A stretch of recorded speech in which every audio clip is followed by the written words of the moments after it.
Good morning. Good morning. Well, thank you all for coming out.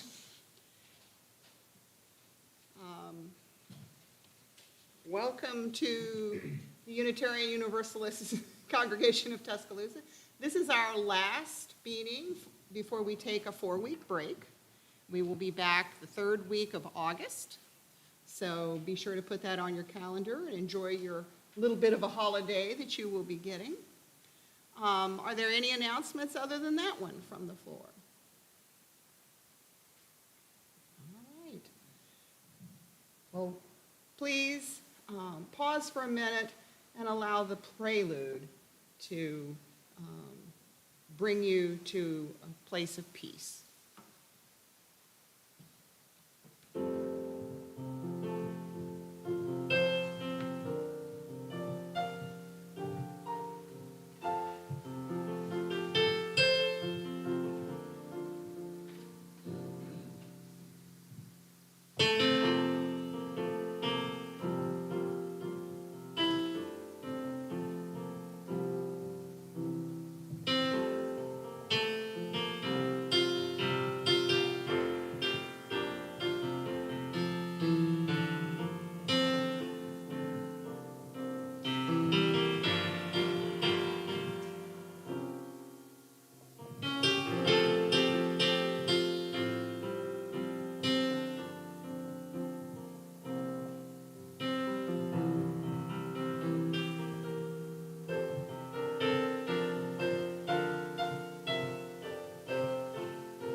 Thank you, Ken. I'm Anna Schuber, this morning's lay service leader. We light this chalice as a beacon of our faith and a reminder of our commitment to the free and responsible search for truth and meaning. We worship together by celebrating that which is sacred to us individually and collectively.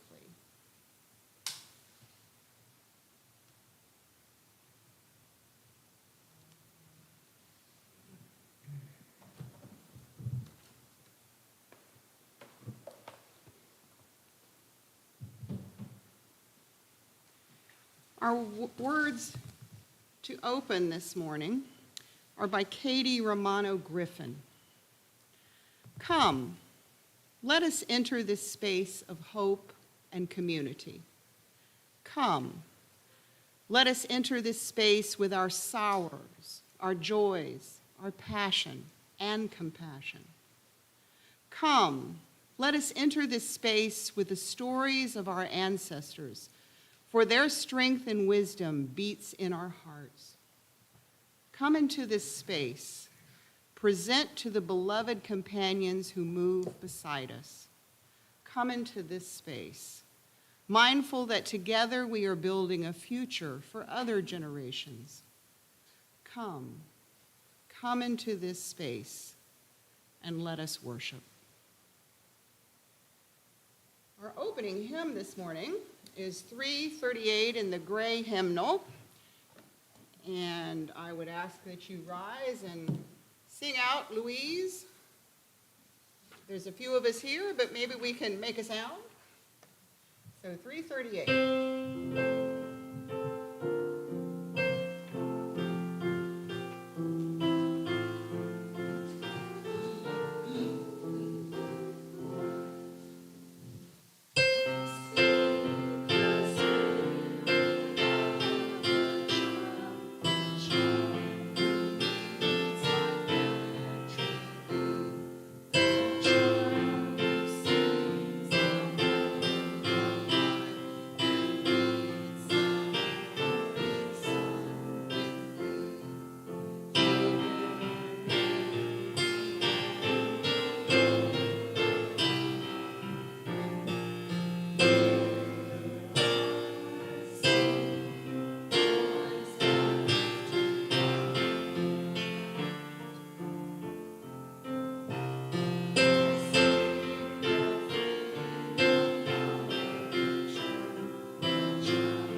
week we gather and light candles for joys, concerns, sorrows. And I invite you to come forward and state your name and share with us. I'm going to start off with keeping Reverend Amanda and Wanda in your thoughts. They'll be moving next week to Georgia. They'll be loading up the U-Hauls, and the kids are off to the mountain today. But last night I got a call that Wanda was in the hospital or in the emergency room with abdominal pain, so I don't have a clue what it's about. I haven't heard back from them, so let's hope that that smooths out and things keep going. So.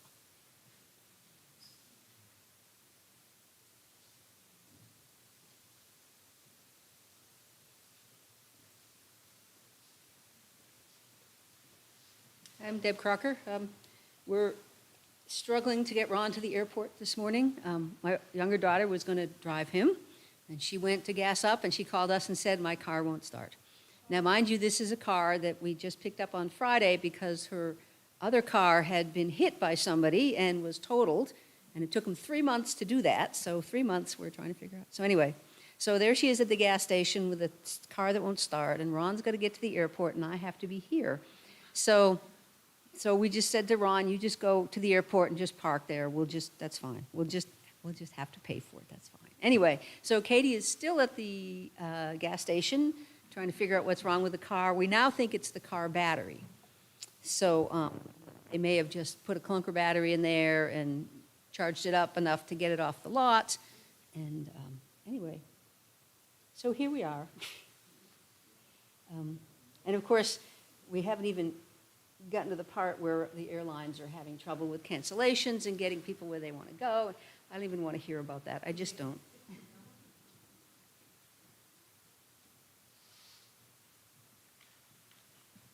I light this final candle for all the unspoken insanity that might be going on. May these flames bring peace.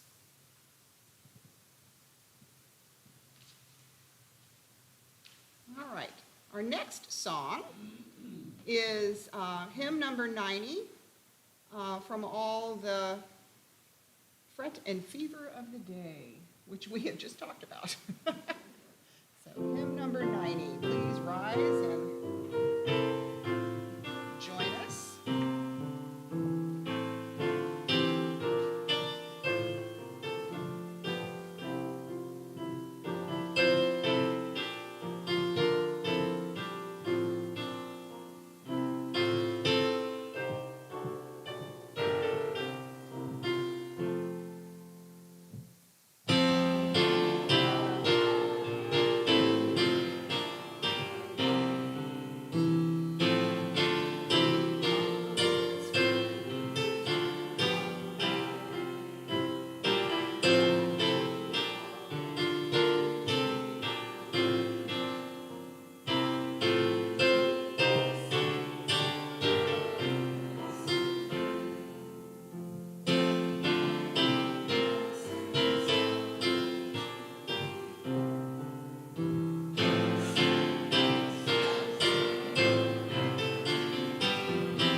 Now, as is our tradition, we have a story for all ages. So we only have one baby in the room. So, and I hope she's listening. So the title of this story is called A Frog Thing by Eric Drockman and illustrated by James Merschrillo. So we have a frog in a pond. Frank wanted to fly, but he was a frog. And frogs can't fly. Frank was different, though, special, aerodynamic. You can do what you set your mind to, Frankie, his parents had promised him. So Frank set his mind to flying, but it was more like falling than flying, and everyone laughed at him. Tired and discouraged, Frank buried his head in his big webbed feet, and that's how Frank's parents found him. Frank explained his problem, and there was a long silence as they thought about how to respond.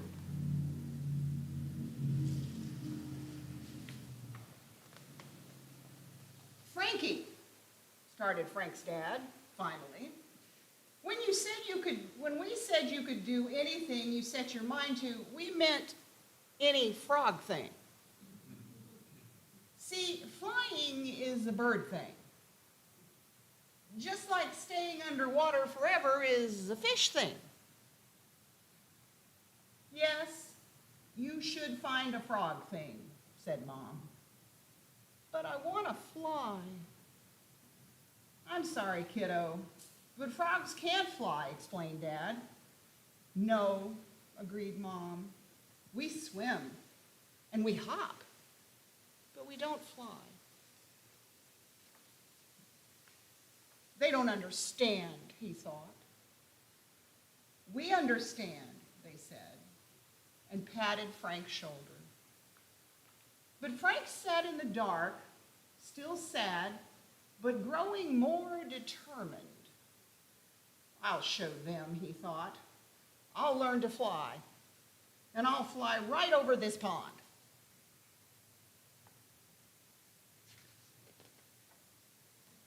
He jumped and ran and leapt and dove. He flapped and flapped and flapped and finally just flopped on top of a leaf to rest. He soaked his sore feet and hung his heavy head until, splash, something crashed into the water and started to sink. Frank leapt into action. He swooped down, swept her up, and swam her back to shore. The nervous mother bird hugged her baby tight. Her baby coughed and wheezed and opened her eyes, safe and warm in her mother's wings. The mother bird turned to kiss Frank right on the cheek. He was very surprised and a little embarrassed. Thank you, she chirped. What a great swimmer you are. How can I ever repay you? Oh, it was nothing, said Frank, for he was very polite and modest as a frog. Please, I want to do something for you, said the mother bird, anything. Well, suggested Frank, I really want to fly. But frogs don't fly, said the mother bird. I know, admitted Frank. And you still want to fly? Frank shrugged. I've set my mind on it. She looked in his eyes, then flew off in a flutter. Wait here, she said. I'll be right back. She did come back with another bird and a twig between them. Grab on, she called. Before they knew it, they were high above the trees. The morning sun streamed through the sky and the wind whistled over Frank's slick green skin. It was a little scary at first, but soon he relaxed as they glided and rose and swooped up and down. Everyone hurried to see Frank fly. They watched from the bank as he and the birds passed overhead. This is no ordinary frog thing, observed Frank's mom. When their flight was finished, the mother bird pulled Frank close. You are a very special frog, she said, and with a whoosh of her wings, she flew back to her nest. Breathless, Frank waved. Thank you so much. Frank hopped home somehow lighter than before. On his way, he met his folks. "Frankie, we saw you up there," Mother beamed. "Fantastic," croaked Dad. "You can do anything you set your mind to." "Anything," agreed Mom. "Well, any frog thing, maybe," Frank explained. "The birds were the ones flying. I was just holding on. But I do think I could be one of the greatest swimmers." His parents smiled proudly as Frank joined his friends in the pond. Frank had wanted to fly, but he was a frog. And frogs can't fly. But they sure can swim. So ends the reading.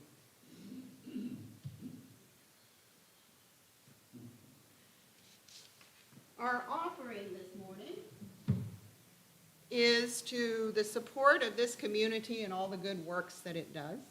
And so we will pass the offering plate. If you're a guest, please let it pass you by. That is our gift to you.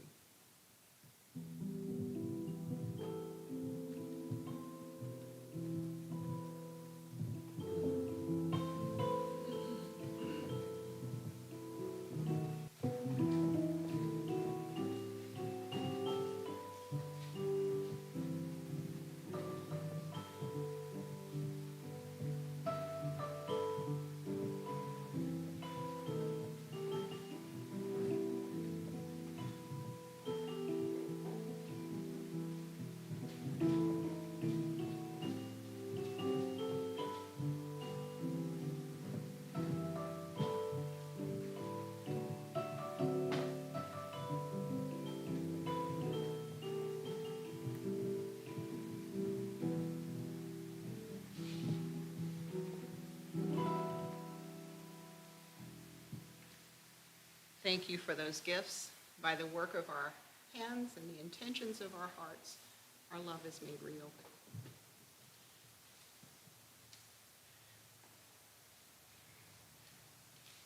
This morning,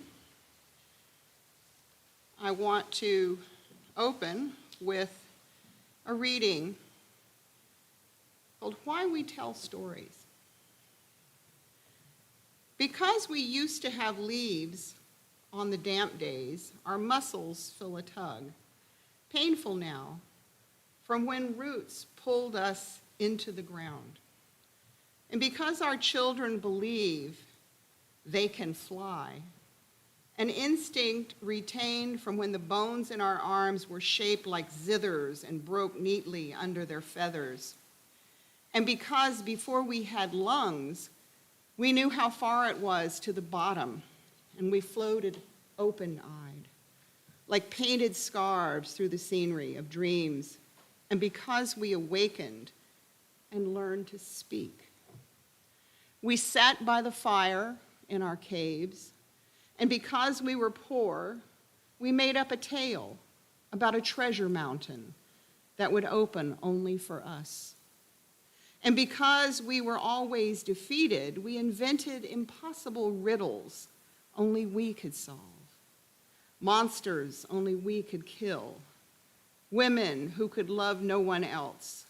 And because we had survived sisters and brothers, daughters and sons, we discovered bones that rose from the dark earth and sang like white birds in the trees. Because the story of our life becomes our life. Because each of us tells the same story, but tells it differently. And none of us tells it the same way twice. Because grandmothers looking like spiders want to enchant the children, and grandfathers need to convince us what happened because of them. And though we listen only haphazardly with one ear, we will begin our story with the word. Whoops. All right. So, our theme today is "This I Believe." Contrary to popular belief, we UUs do not believe the same thing. That would make us a community of robots, in my estimation. Our belief systems are based on so many things, and even with one group of people, they're a conglomeration of beliefs, and if you want to film a great group rumble, just ask a group of 3 people what their beliefs are. The lie is that we as a group, or in fact any group, believes the same thing, and that's why we get along. Yes, it makes a lot of sense for everyone to believe the same thing, because that can mean a common goal. But to assume that everyone within a group believes the exact same thing, you would be mistaken. In our faith tradition, we have a set of principles, and we believe them. They are broad enough to allow lots of translation about what is encompassed by each principle. But they hold us together even though we all come from different traditions and harbor different points of view.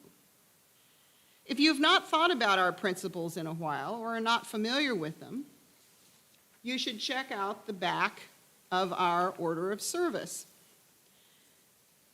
The interpretation of those principles will even strike different poses within one or several congregations within the United States.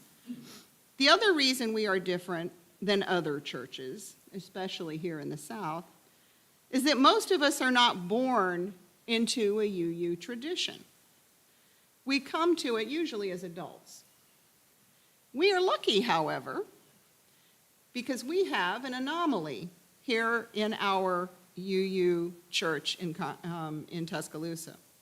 One of our longtime members is a lifelong UU. And I'm going to invite her up to talk about our topic for the day, This I Believe. Please welcome Deb Crocker.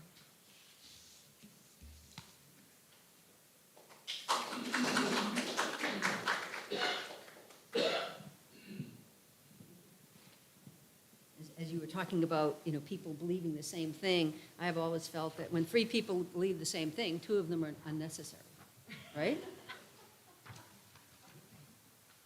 So anyway, well, like a good UU, I was going to go to the dictionary to get a precise definition of the word believe, because I was struggling a little bit. I'm not a big belief type of person, and the urge was strong because of that. But in the end, I just said, let me just start off with my own understanding of this word, and I'm going to riff on the word believe a little bit. It doesn't mean I will look up a definition later and share that with you, but I'm going to start off with the way we kind of colloquially use the word believe or belief. And as I was doing this, as I was thinking about belief and what it means and everything, I ended up with some kind of weird sentence structures, so just bear with me as I try to do this anyway. So I started off by asking, if when we talk about our beliefs, are we talking really about believe, or maybe are we talking about what we know? Do we confuse what we believe with what we know, or do we confuse what we know with what we believe? Right? What do I know? What do I believe? And aren't the things I know just things I believe? Right? Of course, they always say seeing is believing. But it also occurred to me that maybe we're using the word wrong. When I say, or you ask someone, do you believe in science? Do I believe in science? Do I believe that 2 + 2 is 4? Not to shock you, but I don't. That's because believe is the wrong word. I trust, I know, I understand, but believe is not the right word in those settings. Well, okay, what's the purpose of belief when there are plenty of things that you know? When we know that 2 + 2 is 4, what does belief do for you?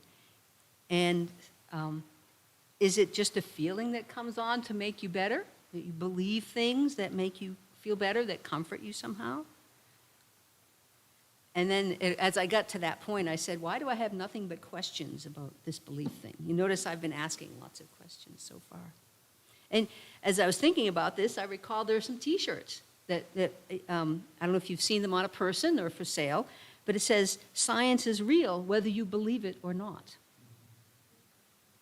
And that was meant as a counter to people who said, "I don't believe in evolution," or similar things, right?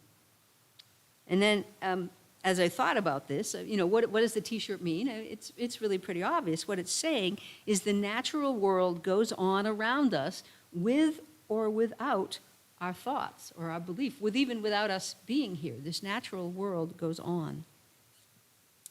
But I saw another meaning in it, and it seems to say that simply believing is not sufficient to bring something into being. Right? Simply believing is not sufficient to bring something into being. In science, as the T-shirt said, it's immaterial. In other places, it can be downright dangerous. Consider the song that goes, "I believe I can fly." Don't go on the roof to test that theory. But anyway, that would say that believing is not sufficient. Excuse me. Well, as I went through this with believing, I then kind of morphed over into the word faith and started trying to wrestle with that a little bit and its relation to the word believe. The faithful are believers, after all. And in some ways, the two words seem to mean the same thing. But it occurred to me, of course, that faith is really a step beyond belief. It is said that faith is believing something when all evidence points to the contrary. So it's not just seeing is believing, it's don't seeing is believing is faith.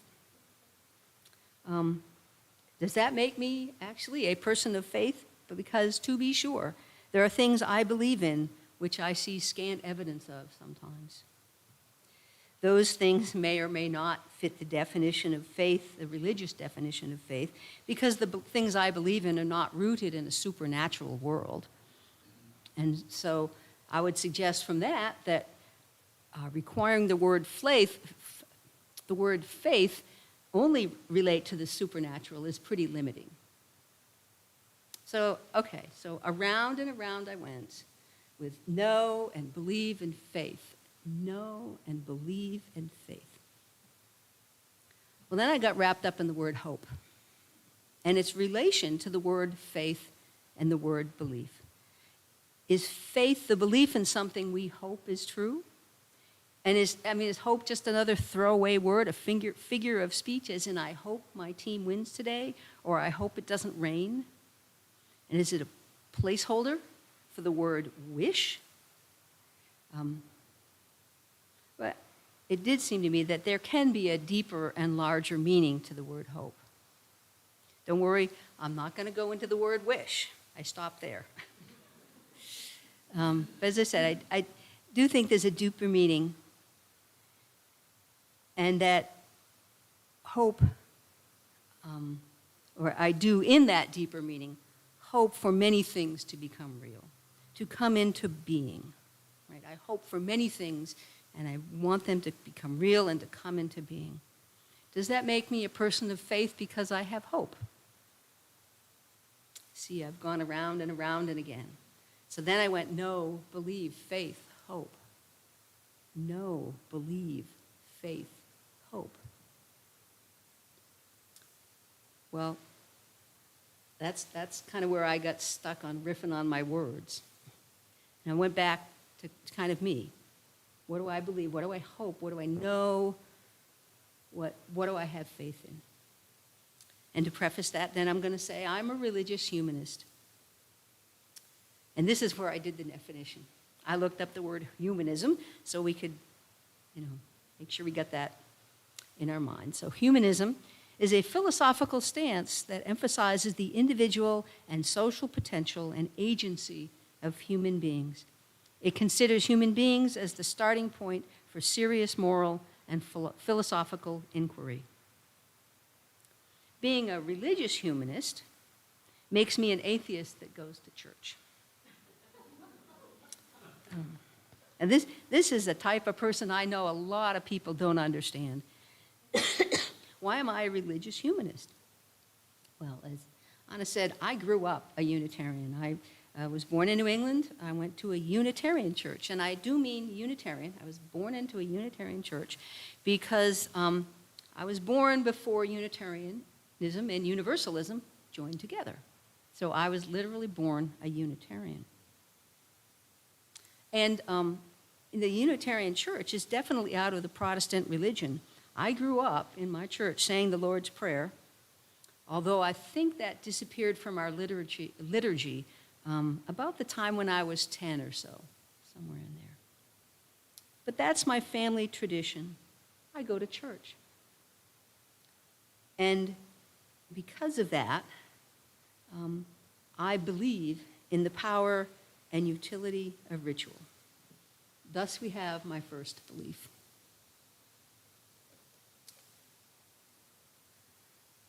I am told by religious culture, sort of American religious culture, that I am a person without faith.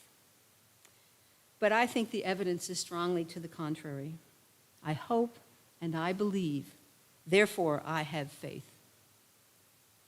I have so much faith that I have faith a person can believe something into being, not by mere thought, of course. I think if you believe something, you do the work to bring it into being. And at that point, I guess I've rediscovered the biblical admonition that faith without works is dead. So where does that bring me? It brings me to now a place where now I can address the statement, this I believe. I made a little list. It's not very long. I think the list of things I don't believe in is longer, so I won't go into that. This is not this I don't believe. It's this I believe. And when it comes to things I don't believe, I start with the idea that extraordinary claims require extraordinary evidence. And so that goes to the side. Anyway, here is my list. I have faith in the connectedness of people.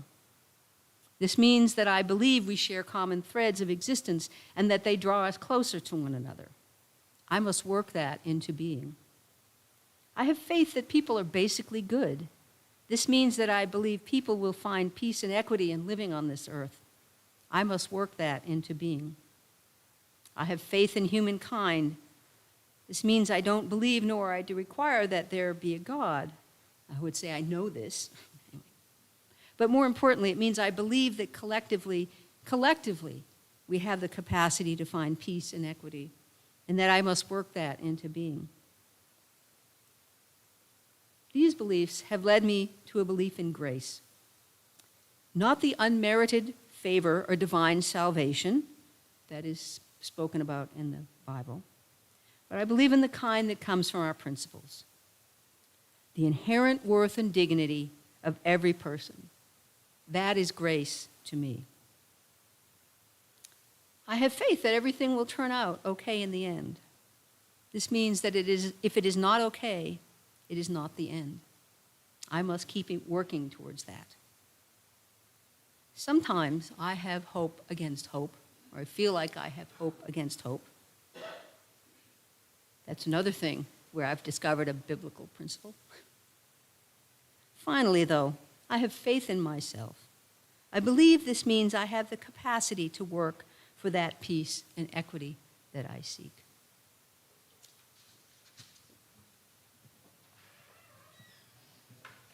Thank you, Deb. When Reverend Amanda asked, I still have trouble saying that, Reverend Amanda, asked us to do this service, she wanted to hear several voices. So I appreciate your willingness to research those words. I personally came to UUism late in life, around the age of 40. And it was because my son asked me if we could find a church to go to. And I heard an NPR ad, and this seemed like a safe place to come. So here we came. I did not grow up in any church, as most of you know. I was a military child living around the world. I have been through the doors of many churches, of many faiths, in many countries, but was never schooled in a faith growing up. I've loved many aspects of religion that I have encountered. There are different religions. For instance, the solemnness of a Buddhist garden in Japan, the open air of the old religions of Athens, the pageantry of the Catholic Church, the music of the black Southern churches, the 5 times a day call of the Muslim faith in the Middle East, the dance and song of the Hawaiians, the emptiness of the old Eastern churches in Russia. All of them left me with something to consider and something to carry with me in terms of what I believe. When people find out I'm an atheist, they are puzzled by the fact that, as my therapist once commented, you go to church more than most Christians. I'm amused by the assumption that atheists believe in nothing. I even had a person once, upon finding I was an atheist, said, "But you're so nice." I guess I failed the horns and long tail portion of their assumption about atheism.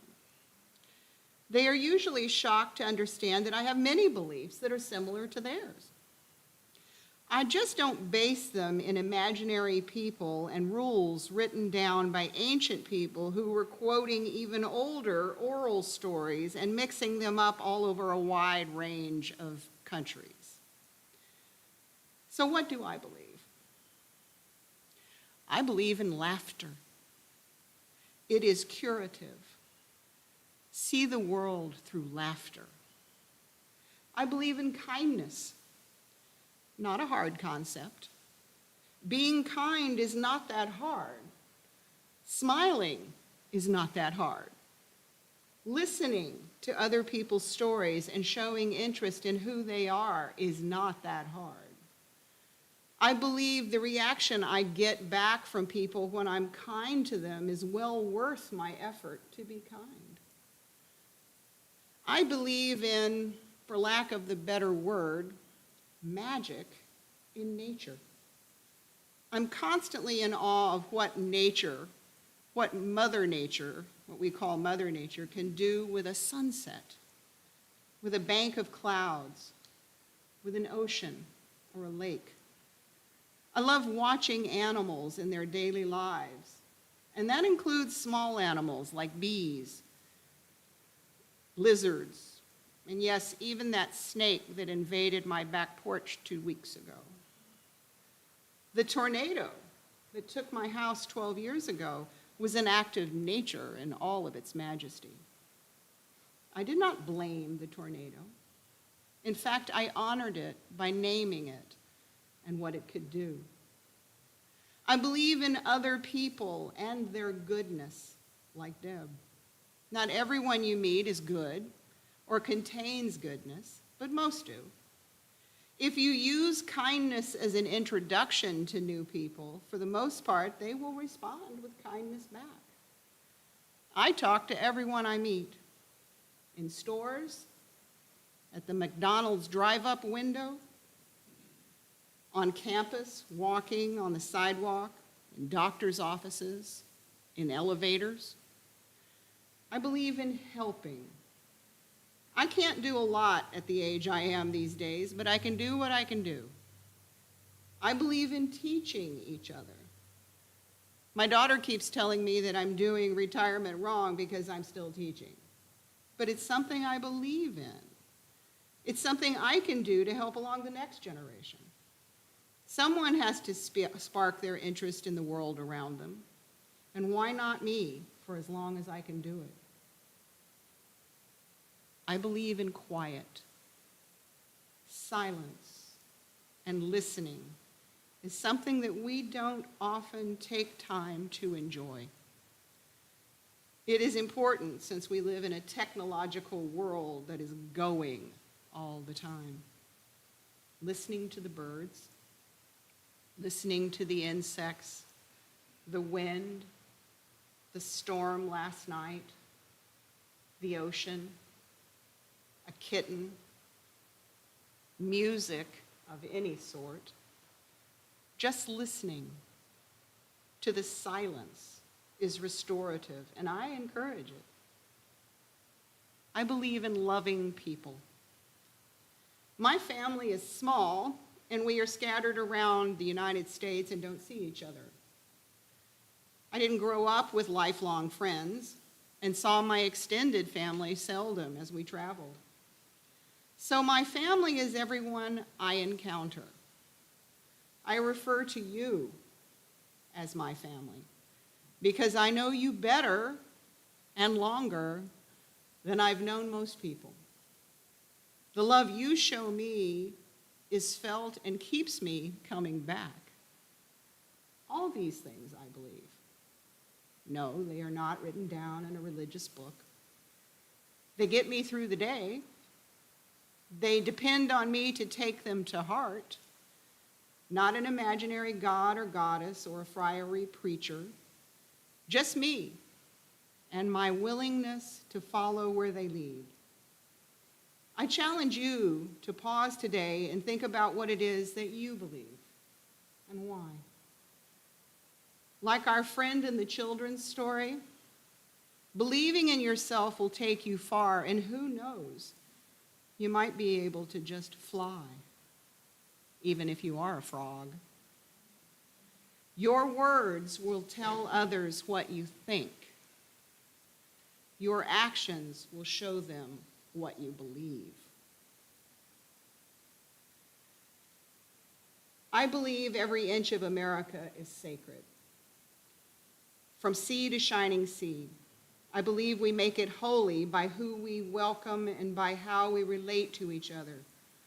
Call it my Muslim eyes on the American project. We made you different nations and tribes, and you may come to know one another, says the Quran. That's by Ibu Patel.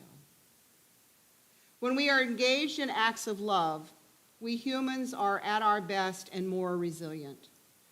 The love in romance that makes us want to be a better person, the love of children that makes us change our whole lives to meet their needs, the love of family that makes us drop everything to take care of them, the love of community that makes us work tirelessly with broken hearts.